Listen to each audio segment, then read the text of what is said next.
साथियों, भारत के पूर्वी दक्षिण पूर्वी किनारे पर आइलैंड्स स्थित हैं। नाम है अंडमान निकोबार आइलैंड्स। अंडमान निकोबार की ये जो तस्वीर आपको दिख रही है, जो अपने आप में आज के सेशन का बहुत बड़ा रोल प्ले करती है। देखकर तस्वीरें अगर आपको कुछ लग रहा है तो वो ये है कि यहां पर एकदम डेंस फॉरेस्ट दिखाई दे रहा है। जरा विचार कीजिए इस फॉरेस्ट को देखकर, जो आपको फॉरेस्ट यहां विजिबल हो रहा है, कितना सघन जंगल यहां पर स्थित है। एक बार इसे ध्यान से देखिए और एक और एरियल व्यू देख लीजिए, कितना सघन जंगल यहां पर स्थित है।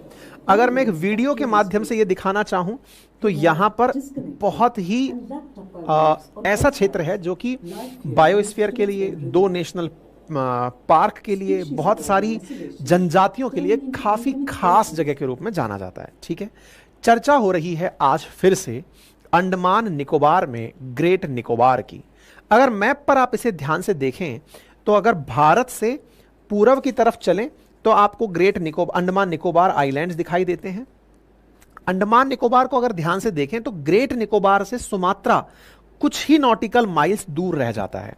अंडमान निकोबार साथियों बहुत खास है क्योंकि इसकी लोकेशन बहुत ज्यादा स्ट्रेटेजिक है। स्ट्रेटेजिक क्यों है तो इसको इस तरह से समझ लीजिए कि अगर किसी को ट्रैवल करके चाइना जाना है तो वो समझिए कि अंडमान निकोबार के पास से होकर ही निकल रहा है, यूं करके ही वो यूं जा रहा है। अब इसका आंकड़ा ऐसे समझिए, ये जो रास्ता आपको दिख रहा है ना, ये वाला, इस रास्ते का नाम है मलक्का स्ट्रेट। मलक्का स्ट्रेट जो कि सिंगापुर के पास यहां से स्थित आपको दिखाई दे रही है, ये वो स्ट्रेट है साथियों जहां से होकर के चाइना का बहुत बड़ा ट्रेड साउथ चाइना सी के लिए निकलता है। कहते हैं कि अगर मलक्का स्ट्रेट बंद हो जाए ना तो चाइना को अरबों रुपए का नुकसान हो जाए।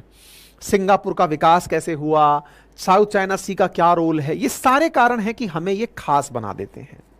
ठीक है, थोड़ा और आगे बढ़ते हैं साथियों। निकोबार द्वीप को जब आप देखते हैं तो ये आज सुर्खी में क्यों है, किस कारण से इस बारे में हम चर्चा कर रहे हैं, तो वो ये है कि कांग्रेस के द्वारा ग्रेट निकोबार नाम का जो प्रोजेक्ट चलाए जाने की सरकारी प्रयास किए जा रहे हैं उनका विरोध किया गया है। और विरोध इस बात का है कि इस क्षेत्र में ग्रेट निकोबार प्रोजेक्ट ना चले। तो अब ये ग्रेट निकोबार प्रोजेक्ट है क्या? निकोबार तो हमें समझ में आ गया, कहां है लोकेशन वो भी हमने देख ली, लेकिन कांग्रेस ने डिमांड की है कि ग्रेट निकोबार जो इंफ्रास्ट्रक्चर प्रोजेक्ट है इस पर रोक लगनी चाहिए। ऐसा क्यों, डिटेल से समझते हैं। हमारे चैनल पर आप लोग बहुत दिनों से हमारी खबरें सुन रहे हैं, उसके बावजूद भी आधे से ज्यादा लोग ऐसे हैं जिन्होंने चैनल सब्सक्राइब नहीं किया हुआ है। सब्सक्राइब कर लीजिए। पहले मैं आपको यहां का मैप समझा देता हूं, आपको बहुत सी बातें स्वतः ही समझ में आने लगेंगी। साथियों, ये जो आपको जगह दिख रही है, निकोबार की जो क्षेत्र दिख रहा है ग्रेट निकोबार, यहां पर आपको कैंपबेल बे नेशनल पार्क दिखाई दे रहा है, गलेथिया नेशनल पार्क दिखाई दे रहा है। कैंपबेल बे और गलेथिया 2 नेशनल पार्क हैं, एक बायोस्फीयर रिजर्व है। इसी जगह पर भारत सरकार कुछ प्लानिंग कर रही है। क्या प्लानिंग कर रही है? प्लानिंग में है कि यहां पर एक टाउनशिप बसाई जाएगी जो कि लगभग 150 स्क्वायर किलोमीटर में रहेगी। यानी कि इस क्षेत्र में एक टाउनशिप बसाने की प्लानिंग चल रही है। नंबर दूसरा, एक एयरपोर्ट बनाने की प्लानिंग चल रही है। नंबर तीसरा, कंटेनर ट्रांसशिपमेंट टर्मिनल बनाने की चर्चा चल रही है। कंटेनर ट्रांसशिपमेंट टर्मिनल बनाने की चर्चा चल रही है यहां पर। ठीक है, इसके साथ साथ 4.4 स्क्वायर किलोमीटर के अंदर एक पावर प्लांट बनाने की चर्चा चल रही है। अब यह क्या है, थोड़ा सा इसको समझते हैं।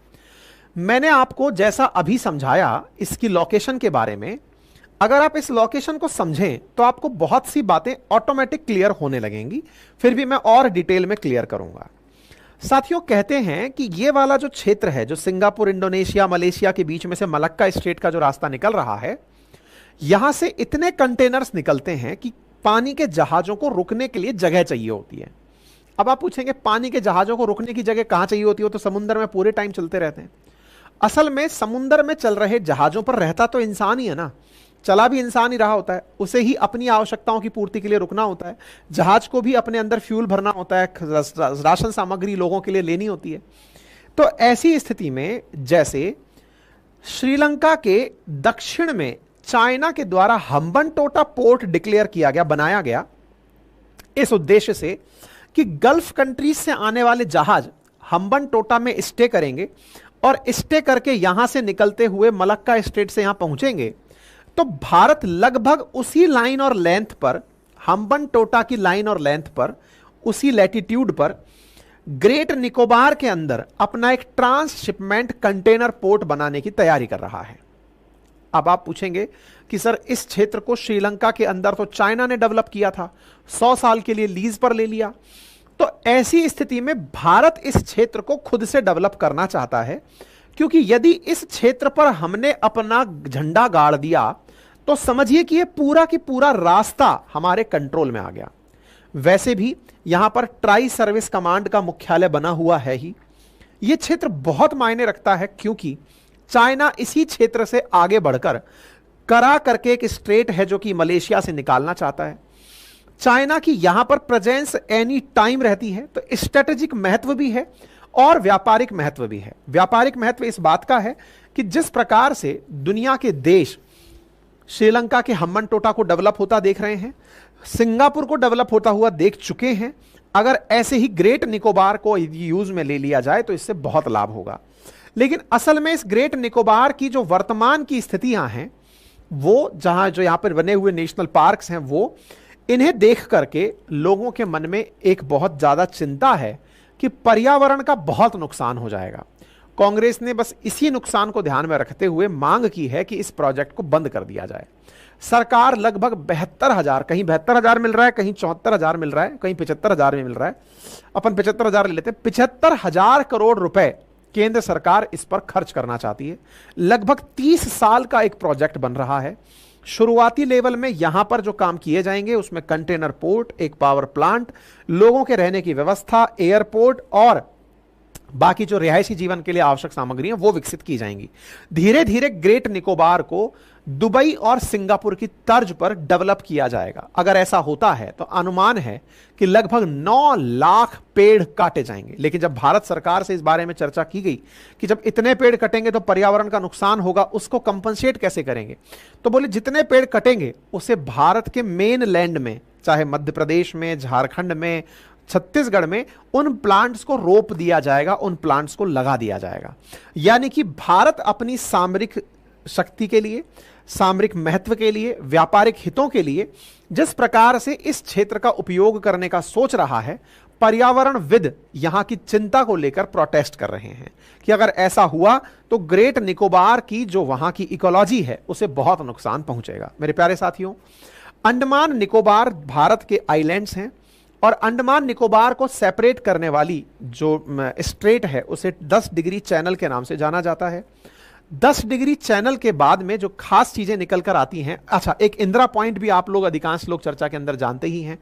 लगभग 836 यहां पर आइलैंड स्थित हैं।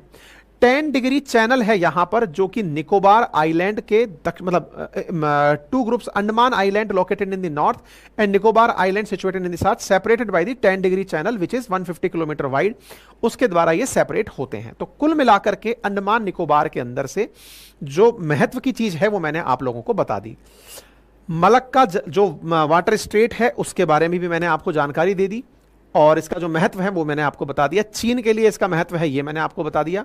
यहां से जो मेजर क्रूड सप्लाई होता है, 2016 का आंकड़ा देख लीजिए, 15 मिलियन बैरल प्रतिदिन के हिसाब से मलक्का स्ट्रेट से सामान निकल करके चाइना पहुंचा है। कहते हैं कि अगर इस रास्ते को बंद कर दिया जाए तो चीन पर प्रतिदिन लगभग 6.40 करोड़ डॉलर तक की लागत बढ़ जाएगी। सप्ताह भर अगर बंद कर दिया जाए तो मतलब इस समुद्री यातायात की लागत 6.40 करोड़ डॉलर तक बढ़ जाएगी, ऐसा अनुमान लगाया जाता है। ठीक है, हालांकि चाइना के द्वारा इसका एक सब्स्टिट्यूट तलाशने की लंबे समय से प्रयास किए जा रहे हैं। यही कारण है कि वो चाइना पाकिस्तान इकोनॉमिक कॉरिडोर पर दिमाग लगा रहा है, चाइना म्यांमार इकोनॉमिक कॉरिडोर पर दिमाग लगा रहा है, ताकि माल को सीधा वो चाइना तक ले जा सके, इस रास्ते से ना निकल कर आए। यानी चाइना की ग्रोथ का सबसे इंपॉर्टेंट पॉइंट है ये मलक्का स्ट्रेट, और इस मलक्का स्ट्रेट को लेकर के ही वो थाईलैंड में एक कैनाल बनाना चाहता है जिसका नाम करा कैनाल है, कि भैया तुम यहां से हमें निकल जाने दो, इस तरह से एक कैनाल बना लेने दो जिस प्रकार से स्वेज कैनाल बनी हुई है, ऐसे ही जमीन को तोड़कर हमारी एक कैनाल, करा कैनाल यहां से निकाल लेने दो। ये चाइना लंबे समय से थाईलैंड वालों से डिमांड भी कर रहा है, ठीक है।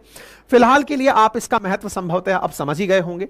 एक और चीज जो भारत का लालच है वो ये है कि भाई हम लोग भी क्यों ना सिंगापुर की तरह अपना कोई शहर बनाएं।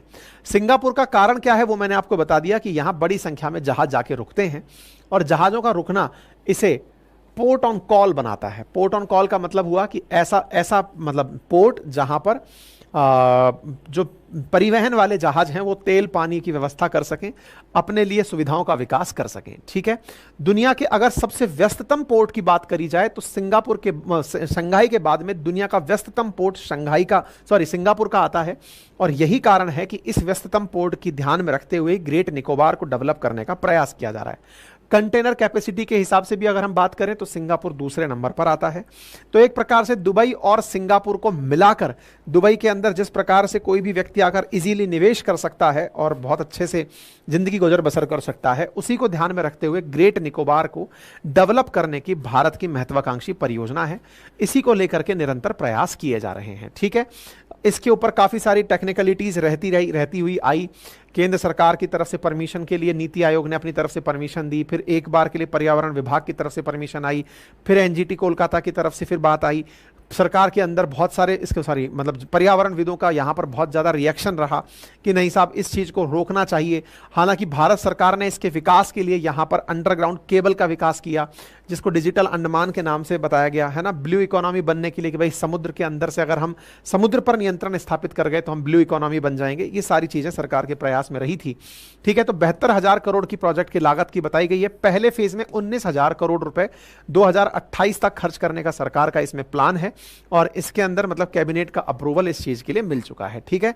ग्रेट निकोबार डेवलपमेंट प्लान के अंदर overall great Nicobar development plan के लिए फेज 1 के अंदर जो चीजें प्लान की गई हैं वो 244 स्क्वायर किलोमीटर की हैं। फेज 1 के अंदर 22 किलोमीटर का एयरपोर्ट बनेगा, ट्रांसशिपमेंट पोर्ट बनेगा, parallel to coast mass rapid transport system बनेगा, फ्री ट्रेड जोन और वेयर हाउस कॉम्प्लेक्सेस बनेंगे। और तीसरा Andaman Nicobar integrated development corporation यहाँ की नोडल एजेंसी होगी जो कि ग्रेट निकोबार डेवलपमेंट प्लान को एग्जीक्यूट करेगी। इस प्रकार से ये चीजें चल रही हैं। विरोध होने का बड़ा कारण क्या है? लगभग 8.5 लाख पेड़ों का कटना, 130 स्क्वायर किलोमीटर क्षेत्र से पेड़ कट जाएंगे। साथ ही साथ 648 प्रकार की स्पेसीज जो फ्लोरा की हैं, पौधों की हैं, 330 प्रकार की जो स्पेसीज जीवों की हैं, फौना की हैं, वो यहां से खो जाएंगी, ऐसा सोचने की बात आ रही है। साथ ही साथ यहां पर एक ट्राइब पाई जाती है जिसका नाम है शॉम्पेन ट्राइब। बहुत इंपॉर्टेंट है ये। कहा जा रहा है कि इसकी वजह से उस शॉम्पेन ट्राइब का, जो कि पर्टिकुलरली वनरेबल क्लास में आती है, पीवीजीटी ग्रुप है, बोले उसका बहुत बड़ा नुकसान हो जाएगा। इसके साथ साथ यहां पर जाइंट लेदर ब्रैक टर्टल पाया जाता है जो कि स्पेसिफिकली यहीं पर पाया जाता है, उसको बहुत नुकसान हो जाएगा। लेदर ब्रैक टर्टल है जो कि इस प्रकार का दिखता है, तो बोले ये यहां पर नहीं रह पाएगा। साथ ही साथ कोरल और मराइन इकोसिस्टम को भी यहां से बहुत नुकसान होगा।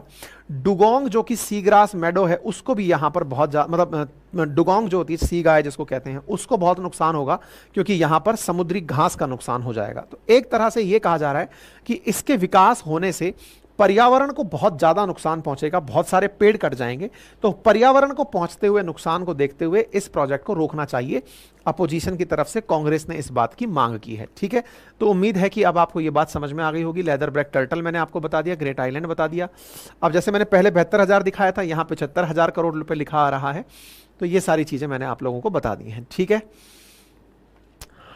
तो स्ट्रेटेजिक महत्व भी है और साथ ही साथ यहां का एनवायरमेंटल क्राइसिस भी है जो मैंने आपको बता दिया। अल्टीमेटली पॉइंट क्या है ना जी, ये वो क्षेत्र है जो हमेशा इस चीज को लेकर विवादों में रहा है। कोई भी भारत की तरक्की के अंदर, भारत छोड़िए दुनिया का कोई भी देश जब जब प्रोग्रेस के लिए आगे हाथ बढ़ाया है उसको पर्यावरण का बहुत बड़ा नुकसान करना पड़ा है। और ग्रेट निकोबार को देखकर आपके मन में भी ये भाव आएगा कि इतना डेंस फॉरेस्ट अगर नष्ट हो जाएगा तो फिर पर्यावरण के जो संकट उत्पन्न हो रहे हैं उनसे कैसे निपटा जाएगा। ये वाकई में सोचने की आवश्यकता है। भारत सरकार इस विषय पर चर्चा करे कि स्ट्रेटेजिकल इंपॉर्टेंस ज़्यादा महत्व रखता है, देश की सुरक्षा ज़्यादा महत्व रखती है, पर्यावरण ज्यादा महत्व रखता है, इन दोनों के बीच में सामंजस्य कैसे स्थापित किया जाए, दोनों को एक साथ लेकर कैसे आगे बढ़ा जाए। ठीक है, मतलब ये कई बहुत सारी न्यूज़ हैं कि लगभग 9 लाख पेड़ काटे जाएंगे। 9 लाख पेड़ काटने की ग्रेट निकोबार प्रोजेक्ट के अंदर चर्चा लंबे समय से रही है। कांग्रेस की तरफ से जयराम रमेश जी ने भी अपनी तरफ से ये लाइन बोली है कि डेवलपमेंट के नाम पर प्रकृति को खर्च मत करो, प्रकृति को खत्म मत करो, ऐसा ये डिमांड करते हैं। ठीक है, तो अब देखने वाली बात है साथियों कि इन पेड़ों को कैसे बचाया जाएगा, क्या सब कुछ होगा, बाकी ये मैंने आपको जानकारी दे दी है। ठीक है, आप इस विषय पर क्या सोचते हैं अपनी राय कमेंट बॉक्स में जरूर बताइएगा। ठीक है, ये मैंने बता दिया है। हो गया, कुछ क्वेश्चंस भी हैं इसको लेकर के, कोरल रीफ्स को लेकर के आप ट्राई कर सकते हैं। ठीक है, चलिए कोई कमेंट क्वेरी बताइए।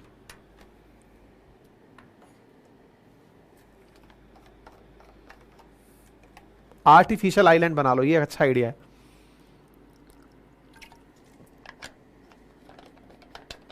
बेटा जब आर्टिफिशियल आइलैंड बनता है ना, नुकसान कोरल्स को उससे भी होता है, क्योंकि उस जगह भी तो कोरल्स होंगी ना।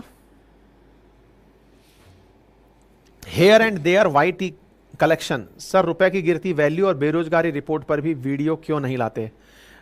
बेटा किसी अखबार में आ जाएगा, हम जरूर ले आएंगे। मैं समझ रहा हूं तुम्हारी मंशा क्या है, तुम्हें लग रहा है कि सरकार के पक्ष में रहने के लिए सर जो है ऐसे वीडियो नहीं लेकर आते। अपनी इस मानसिकता को घर रख के आया करो ना यार। मतलब मुझे इस चश्मे से खोजने के लिए कि मैं क्या कर रहा हूँ क्या नहीं कर रहा हूँ, तुम अपने इस चश्मे को बरकरार रखो। अगर कोई भी रिपोर्ट आएगी, हमने आज तक कोई मुद्दा नहीं छोड़ा यार, है ना, एक भी मुद्दा नहीं छोड़ा। चाहे मणिपुर का मुद्दा रहा हो, नीट का मुद्दा रहा हो, नीट का मुद्दा तो हमने ही सबसे पहले उठाया है ना। और आज से नहीं, हम तो बहुत समय से चीज़ों का मुद्दा उठाते हुए आ रहे हैं। किसान आंदोलन रहा हो, तो मुझे इस चश्मे से देखने मत आया करो। लेकिन हाँ, तुम जैसे कुछ लोग हैं जो कि कभी कभार चैनल पे फिरकी मारने चले आते हैं, तो उन्हें लगता है कि अरे हम आए हैं तो हमारी प्रेजेंस कैसे ना पता चले सर को। जैसा हमारे चैनल पर आप लोग बहुत दिनों से हमारी खबरें सुन रहे हैं, उसके बावजूद भी आधे से ज्यादा लोग ऐसे हैं जिन्होंने चैनल सब्सक्राइब नहीं किया हुआ है। सब्सक्राइब कर लीजिए।